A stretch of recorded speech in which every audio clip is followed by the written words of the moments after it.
Bonjour, bonjour à toutes les personnes qui nous écoutent ce matin. Alors avant de parler de ce qui vous, concerne, en gros, de vos responsabilités à vous, on va s'arrêter un instant sur, le salon des cocos et bakoko qui était hier à Chiconi. Des cocos et des bakoko, on sait, qui ont quand même pas mal de problèmes dans leur quotidien, difficile pour eux d'accéder, à leurs soins, difficile accès au logement. Nos seniors n'ont pas toujours un quotidien facile, je le disais, donc je m'adresse à vous en tant, qu'élu du canton de d'Ambéni. Est-ce que les personnes âgées font partie de vos priorités? Exactement, vous savez, Yasmine, les cocos et les bakokos se sont beaucoup battus pour Mayotte. Si on est là aujourd'hui, si on a cette lumière aujourd'hui, c'est parce qu'ils se sont battus. C'est pour ça qu'il est important de s'attarder sur leur situation pour savoir comment faire pour améliorer leur quotidien. C'est très important pour nous. D'ailleurs, est-ce que vous, par exemple, on peut imaginer, un jour la construction d'une structure telle que les EHPAD, ces hébergements, qui accueillent des personnes âgées, est-ce que c'est quelque chose qui pourrait devenir une réalité à Mayotte? Alors moi, je pense que, il y a plusieurs réflexions, là, à Mayotte ici, c'est très difficile de nous séparer de nos aînés et je pense qu'il faudrait une solution adaptée par rapport à Mayotte, les aidants familiaux notamment, pouvoir, les aider pour pouvoir s'occuper de leurs proches. Pour nous, c'est très difficile voilà, moi, j'imagine pas me séparer de ma mère qui a tant donné pour moi, donc voilà, je pense qu'il faut trouver une solution adaptée à Mayotte. Pourtant, effectivement, la méthode traditionnelle, c'est celle où les enfants, accueillent dans leur foyer les vieux parents, mais de plus en plus, des personnes âgées, sont maltraitées au sein de leur famille ou, quand ce n'est pas dans leur famille, se retrouvent isolées dans leur propre maison, sans personne autour d'eux. Est-ce que la méthode traditionnelle n'a pas atteint ses limites peut-être? Alors après, on peut trouver le juste milieu. On peut avoir les EHPAD, après avoir un choix. Ceux qui veulent envoyer leurs aînés dans les EHPAD, ils peuvent aller, ils peuvent les envoyer. Mais ceux qui veulent garder leurs parents, ma foi, après trouver un juste milieu et bien cadrer sur toutes les choses. Moi, je pense que ce qui manque aujourd'hui, c'est qu'il n'y avait pas toujours des aides. On le fait vraiment parce que par amour, mais il n'y avait pas des aides forcément derrière, c'était pas cadré. Je pense que c'est pour ça, mais quand un système est bien cadré, après ça va tout seul. Et est-ce que vous êtes pour qu'on reconnaisse le métier des aidants familiaux? Exactement, c'est ce qu'on a fait. Il y a eu un début ce week-end à Bonovo. Moi, je pense que c'est bien que ça soit bien cadré parce que, voilà, ça leur permet de respirer, de ne pas parce que, s'occuper des personnes âgées, c'est quelque chose de très difficile. Leur permettre de prendre des congés, leur permettre, voilà, de respirer aussi et puis entre eux d'échanger, c'est très important. Alors, je le disais, vous êtes, à la tête de l'ADIM, l'Agence de développement et d'innovation de Mayotte. L'ADIM qui est aujourd'hui l'une des lauréats de l'appel à projet national intitulé, Plan Innovation Outre-mer. C'est donc plus d'1 million d'euros, mais concrètement, pour quel projet innovant? Alors, je vais déjà expliquer ce que c'est le PIOM, donc au projet d'innovation outre-mer. En fait, on a fait un appel à projet qui s'est déroulé en deux phases. Il y a eu une première phase donc c'est l'appel à manifestation d'intérêt qui nous a permis d'obtenir 5 000 euros. Les 5 000 euros nous ont permis de lancer la phase ingénierie qui nous ont permis par la suite de déposer le dossier dans les temps. Donc, on a déposé le dossier et à la suite de ce dossier-là, on a eu la bonne nouvelle qu'on va obtenir 1,5 million. Donc, en fait, l'objectif de ce projet, aujourd'hui, on a le pôle d'excellence rurale de Coconi. Donc, on a déjà un travail qui est déjà amorcé par le conseil départemental. Le but, c'est de mettre en valeur les PAPAM, les produits aromatiques à parfum et médicinal. Aujourd'hui, Mayotte dispose d'une biodiversité. Donc, l'objectif, c'est vraiment de mettre en valeur ces produits pour pouvoir avoir des produits made in Mayotte. Vous savez, pendant très longtemps, on a eu l'ilang où on a eu des parfums où Guerlain se procurait à Mayotte. Donc, le but, c'est vraiment de mettre ces produits et tout. Et d'ailleurs, récemment, on a été primé au salon agricole. Ça, c'est aussi un travail du conseil départemental parce qu'on a réservé un espace pour les agriculteurs pour pouvoir mettre en valeur leurs produits. Et c'est ça qui a permis aujourd'hui voilà, d'aller plus loin. Donc, ce financement va compléter ce qui existe déjà pour aller plus loin. Juste, je vais m'arrêter un instant. Effectivement, un agriculteur a reçu une médaille d'argent au Salon de l'agriculture à Paris. Mais est-ce que Mayotte doit se contenter de l'argent alors que nous avons, vous l'avez dit, des plantes, des plantes aromatiques, l'ilang, la vanille, qui sont d'une très très bonne qualité. Il fut un temps, Mayotte exportait pas mal de ces produits aromatiques. Est-ce que c'est quelque chose qui pourrait être concret aujourd'hui? Justement, on se dit que c'est pas suffisant. C'est justement ça l'objectif de cet appel à projet.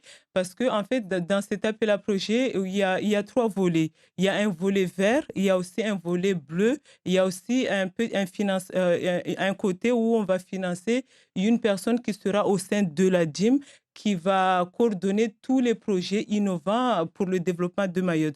Donc, le volet vert, en fait, c'est ce que je vous ai expliqué tout à l'heure. C'est vraiment financer, pour aller plus loin par rapport à ce qui existe au laboratoire, faire de l'extraction innovante pour faire de la recherche à Mayotte pour des produits de Mayotte. Mais aussi le volet bleu, en fait, c'est avoir une plateforme de recherche à la mer on va faire de la recherche innovante. Ça nous permettra de mettre en valeur les algues. Vous savez que les algues ont beaucoup de vertus médicinales, cosmétiques, alimentaires. On peut aussi produire de l'énergie renouvelable avec les algues. Donc, pour nous, c'est vraiment aller plus loin. On ne se contente pas de ce qu'on a aujourd'hui. Donc, Aller plus loin, c'est faire des ben, parfums made in Mayotte ben oui, justement, c'est exactement ça l'objectif. C'est ça, les produits, les PAPAM, les produits aromatiques à parfum médicinal, c'est avoir des médicaments issus de Mayotte, des parfums issus de Mayotte. C'est vraiment mettre en valeur notre biodiversité parce qu'on s'est rendu compte que Mayotte est très riche en biodiversité. Donc, l'objectif, c'est vraiment ça. Qui Et va faire ça? aussi, on a des scientifiques CRIOB, on est associés avec eux parce qu'il faut savoir que cet appel à projet, il y a une partie qui est financée par le conseil départemental, il y a le CRIOB qui nous accompagne énormément, d'ailleurs on les remercie, et puis il y a la DIM. Du coup, voilà, il y a aussi d'autres financements européens. Donc le but, c'est vraiment après, par rapport à ce laboratoire phytochimique qu'on a déjà au payeur aujourd'hui, et par rapport à cette plateforme qu'on aura en mer, en fait, on va aussi associer des étudiants. En associant ces étudiants, Exclusivement ouais, des chercheurs, des étudiants de Mayotte ou bien? des étudiants de Mayotte, en fait, ça leur permettra déjà de faire de la recherche et puis à partir de là, ça leur donnera peut-être des idées pour créer leurs propres entreprises. Et à terme, on va créer de l'élite pour Mayotte, non seulement, mais aussi développer la filière pêche, aquaculture, parce que la recherche à mer, ça va aussi favoriser l'aquaculture pour tout ce qui est les produits rares ou qui ne sont pas suffisamment développés. Aussi, voilà, on transfère le savoir-faire des plantes maorais. En fait, c'est vraiment ça l'objectif de ce projet-là. Donc, il y a un volet recherche, mais aussi un volet éducation. Justement, donc vous parlez des étudiants de Mayotte, mais on sait que, en tout cas, les étudiants qui suivent plutôt la filière scientifique ne sont pas du tout à Mayotte. Comment on pourrait faire ça avec des étudiants qui ne sont pas sur place? C'est pas obligé que ce soit des étudiants scientifiques. L'objectif, c'est de transmettre le savoir-faire maoré.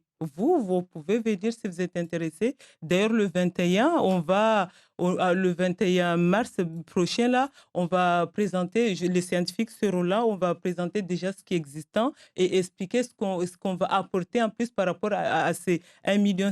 Donc, tout Maoré qui est intéressé, l'objectif, c'est vraiment d'avoir des produits made in Mayotte, mais aussi de transmettre le savoir-faire et mettre en valeur la biodiversité mahoraise parce qu'aujourd'hui, Mayotte est très riche en diversité par rapport à ses plantes, par rapport à son lagon, mais ce n'est pas suffisamment mis en valeur. Donc, l'objectif de ce projet, c'est vraiment ça. Donc, nous, on est très fiers d'être parmi les 8 lauréats de l'Outre-mer. Pour nous, c'est déjà un bon début. Qu'est-ce qu'on attend de vous? Alors maintenant, vous êtes lauréat, vous avez des projets.